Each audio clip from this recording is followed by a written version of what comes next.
तो सर फिर ऐसा भी तो हो सकता है कि जो हिंदी भाषी राज्य हैं, वहाँ के लोग भी यही सोच करने लगे, यही मांग करने लगे कि हमारे राज्य में आओगे तो हिंदी में ही बात करनी पड़ेगी। हिंदी भाषी राज्य ना तो ऐसा करेंगे, ना करने की ज़रूरत है, ना ऐसा करना चाहिए। क्यों करना नहीं चाहिए? क्योंकि असुरक्षा उनको होती है जो संख्या में कम होते हैं, संसाधन कम होते हैं। हिंदी भाषी क्षेत्र इतना बड़ा है, हमारी आबादी इतनी बड़ी है। 2011 के सेंसस के हिसाब से हम 43% भारत की आबादी का प्राइमरी लैंग्वेज हिंदी बोलने वाले हैं। 43%, उससे ज़्यादा ही है थोड़ा सा। इस बार सेंसस में मेरा अनुमान है कि ये संख्या 45 के आसपास होगी, क्योंकि आबादी यहाँ बढ़ भी ज़्यादा रही है साउथ की तुलना में। 45% पे हम लोग हैं। नंबर 2-3 पर जो भाषाएं हैं वो सारी 10% से नीचे हैं, 7 पे हैं, 8 पे हैं। कंपटीशन संख्या में तो है नहीं, तो हम इनसिक्योरिटी में क्यों आएंगे? दूसरी बात, भारत में कोई कुछ भी कर ले, पीएम जो बनता है या तो हिंदी का होता है या हिंदी का हो जाता है। मोदी जी गुजरात से हैं पर इलेक्शन उत्तर प्रदेश से लड़ते हैं, बनारस से, क्योंकि यूपी से हुए बिना पीएम बनना और टिकना बड़ा मुश्किल काम है। तो हिंदी समाज को पता है कि पीएम जो भी होगा या तो हमारा होगा या उसको हमारा होना पड़ेगा, हमें इस बात का भय है। फिर हिंदी वाले आक्रामक हो भी नहीं सकते। ये बहुत मतलब खुशी की बात भी, दुख की बात भी है। कारण क्या है? अगर आप लिंग्विस्टिक हिस्ट्री को देखेंगे, एक समय था लगभग 1000 ईस्वी के आसपास का, जब संस्कृत के बाद पाली, प्राकृत, अपभ्रंश ये भाषाएं बन चुकी थी, और अपभ्रंश से अब आधुनिक आर्य भाषाएं जैसे गुजराती, मराठी, ओडिया, हिंदी, असमिया, बांग्ला, पंजाबी, मराठी ये बननी शुरू हो रही थी। हिंदी को छोड़ के बाकी सारी भाषाएं छोटे एरिया में हैं, और इसलिए उन सब में लिंग्विस्टिक एथनिसिटी, जिसको हम भाषाई जाति कहते हैं, उसका विकास हुआ। मराठी जाति, गुजराती जाति, तमिल जाति, मतलब द्रविड़ में भी हुआ। हिंदी का क्षेत्र इतना बड़ा है, उसमें डाइवर्सिटी इतनी ज़्यादा है, क्योंकि भोजपुरी भी हिंदी है और हरियाणवी भी हिंदी है, ब्रजभाषा भी हिंदी है, अवधी भी हिंदी है।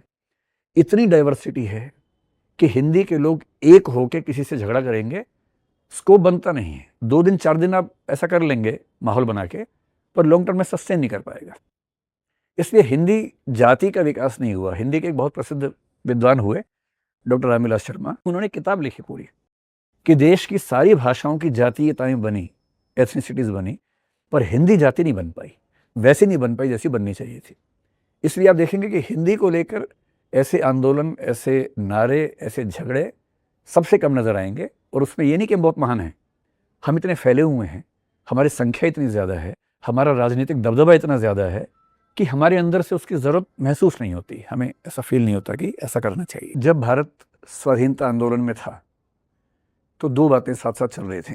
एक, हर भाषा के लोग चाहते थे कि कांग्रेस हमारे हिसाब से काम करे, और सबको ये भी समझ में आ रहा था कि जब तक एक भाषा नहीं होगी अंग्रेज़ों से हम लड़ नहीं पाएंगे। पूरा भारत कैसे एक होगा? डम शराड्स खेल के आप मूवमेंट तो चला नहीं सकते हैं। मूवमेंट चलाने के लिए, आंदोलन करने के लिए एक भाषा चाहिए, उसके बिना बात ही नहीं कर पाएंगे तो आंदोलन कैसे करेंगे? तो धीरे धीरे 1920s में आके ये सहमति बन गई थी कि कांग्रेस ने अपनी जो क्षेत्रीय संगठन थे उनको भाषा के बेस से बांटना शुरू किया कि महाराष्ट्र का अलग कर देंगे, तमिल का अलग कर देंगे, तेलुगु अलग कर देंगे। लेकिन जो कांग्रेस का नेशनल प्रोसेस हो काम करने का, वो हिंदी में होगा। और उस समय महात्मा गांधी ने विशेष रूप से, और बहुत सारे और नेताओं ने भी खासतौर से बात कही थी कि हिंदी राष्ट्रभाषा है और उसको होना चाहिए। महात्मा गांधी ने खुद एक संस्था बनाई जिसको बोलते हैं दक्षिण भारत हिंदी प्रचार सभा, और दक्षिण भारत के राज्यों में हिंदी के प्रचार को उन्होंने अपने स्वाधीनता संग्राम का एक बड़ा मुद्दा बनाया हुआ था। ध्यान रखना, महात्मा गांधी गुजराती थे, हिंदी भाषी नहीं थे। महात्मा गांधी गुजराती थे, दयानंद सरस्वती गुजराती थे। दयानंद सरस्वती ने हिंदी में सत्याग्रह प्रकाश लिखा। महात्मा गांधी ने हिंदी को राष्ट्रभाषा बनाने की बात की, बाद में हिंदुस्तानी कहा, लेकिन हिंदी हिंदुस्तानी मोटे तौर पर एक ही बात थी। पूरे भारत में, बंगाल में केशव चंद्र सेन थे, उनकी तरफ से भी ये बात आई थी। दक्षिण में मोटोरी सत्यनारायण थे, उनकी तरफ से ये बात आई थी। पूरे भारत, या अगर आप महाराष्ट्र में देखें, चाहे तिलक हों, चाहे सावरकर हों, इन सब ने हिंदी का समर्थन किया था। तो उस समय एक अंडरस्टैंडिंग बन गई थी कि हिंदी राष्ट्रभाषा होनी चाहिए, क्योंकि पूरे भारत में समझी जाती है। अभी कुछ दिन पहले जोहो के संस्थापक जो हैं श्रीधर वेम्बू, उनका एक ट्वीट आया, तमिल आदमी है। अभी तमिल कन्नड़ का विवाद भी चल रहा है, तमिल हिंदी भी, कन्नड़ हिंदी भी चल रहा है, तीनों विवाद चल रहे हैं, क्योंकि तमिलनाडु और कर्नाटक की सीमा जहाँ मिलती है बेंगलोर के पास, वहाँ के बहुत सारे लोग ऐसे हैं जो रहते बेंगलोर में बोलते तमिल हैं, या तमिलनाडु में रहते कन्नड़ बोलते हैं, तो झगड़े वहाँ कम नहीं है। वेम्बू साहब ने बड़ी अच्छी बात कही, जब सब कह रहे थे कि हिंदी नहीं सीखेंगे, कमल हासन साहब ने क्या कहा, कन्नड़ लोग नाराज हो गए। उन्होंने कहा कि कन्नड़ तो तमिल से निकली है। इस बात पे कर्नाटक में उनकी फिल्म रिलीज ही नहीं हुई अभी तक, ठग लाइफ जो फिल्म आई थी अभी, क्योंकि वो माफी नहीं मांग रहे और विवाद बढ़ गया है। तो श्रीधर वेम्बू इस बीच में अकेले वहां के प्रसिद्ध व्यक्ति हैं जो खुल के हिंदी का समर्थन कर रहे हैं। एकदम घोर तमिल व्यक्ति हैं, गांव में रह के काम करते हैं। उनकी कंपनी भारत में ही नहीं, अमेरिका में, यूरोप के बहुत देशों में, दुबई जैसे देशों में शानदार काम कर रही है। यूनिकॉर्न है, बहुत बहुत ज़्यादा वैल्यूएशन, मेरे ख्याल से 1 लाख करोड़ के आसपास की वैल्यूएशन है। सॉफ्टवेयर्स बनाते हैं और वो कह रहे हैं कि कोई कुछ भी कहे, क्योंकि मैं हिंदी थोड़ी बहुत जानता हूँ और मेरा बहुत सारा काम हिंदी भाषी राज्यों से आता है, इसलिए मैं तमिलनाडु के लोगों से कहूँगा कि हिंदी ज़रूर सीखो, फ़ायदे की बात है। तो लोगों ने उनका बहुत विरोध किया। उन्होंने एक और ट्वीट लिखा कि कुछ दिन पहले मैं उड़ीसा के एक बिजनेसमैन से बात कर रहा था, डील महत्वपूर्ण थी, ना उसे तमिल आती थी ना मुझे ओडी आती थी, पर हम दोनों को टूटी फूटी हिंदी आती थी और हमारा काम चल गया। यही अंडरस्टैंडिंग स्वतंत्रता संग्राम में थे कि हिंदी टूटी फूटी पूरे देश को आती है।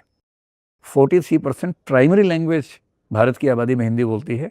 57% लोग ऐसे हैं जो प्राइमरी या सेकेंडरी या टर्शरी लैंग्वेज के तौर पर हिंदी बोलते हैं।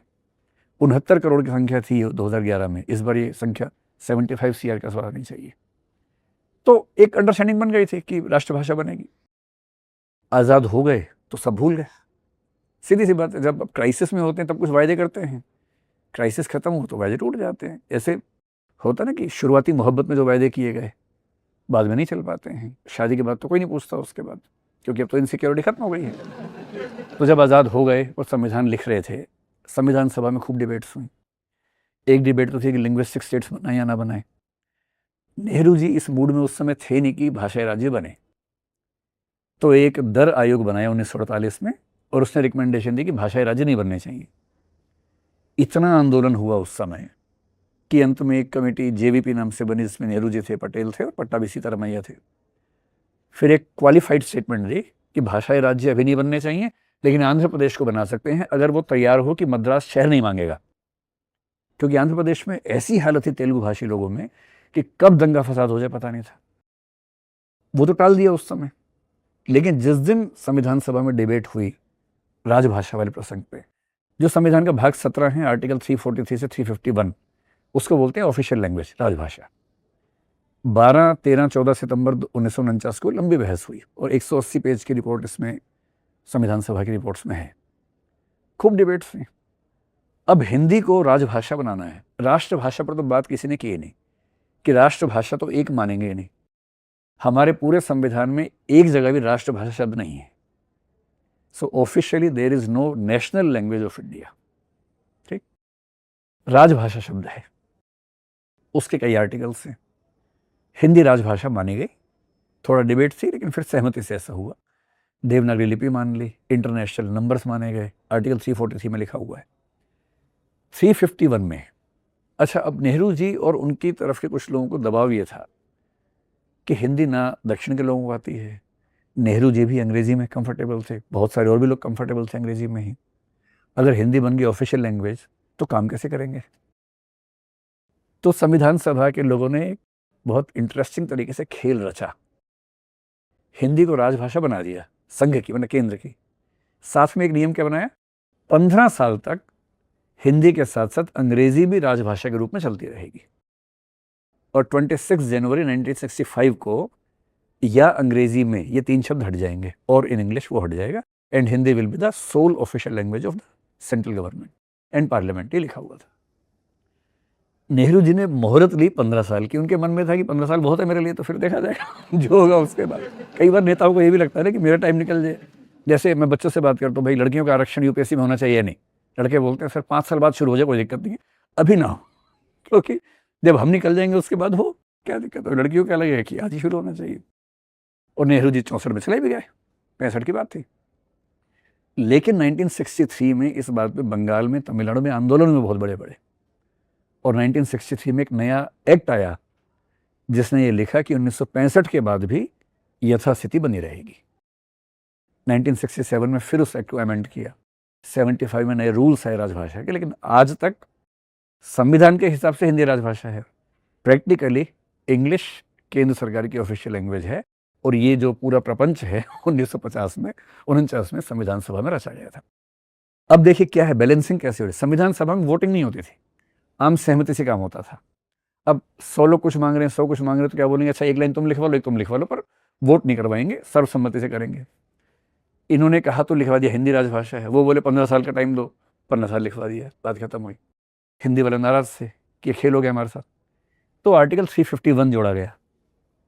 वो क्या कहता है कि केंद्र सरकार की जिम्मेदारी है कि वह हिंदी का प्रचार प्रसार करे, हिंदी का विकास करे, सामासिक संस्कृति कंपोजिट कल्चर जो भारत की है उसका कम्युनिकेशन का माध्यम हिंदी बन सके, ऐसी भाषा बने। इधर से उर्दू वाले बोले हमारा नाम नहीं आया, संस्कृत वाले बोले हम तो प्राचीन भाषा, और सबका नाम डालेंगे, चिंता मत करो। फिर क्या बोले, इस तरह से विकास करने के हिंदुस्तानी से और संस्कृत से बेस लेना है, और शब्दावली संस्कृत से मूल रूप से, और बाकी सब भारतीय भाषाओं से जो 8वीं शेड्यूल में है उन सब से भी लेते हुए हिंदी का विकास करना है, सबको खुश करना है। क्योंकि संविधान लिखना है ना भाई, और संविधान सभा में सहमति कैसे बनेगी।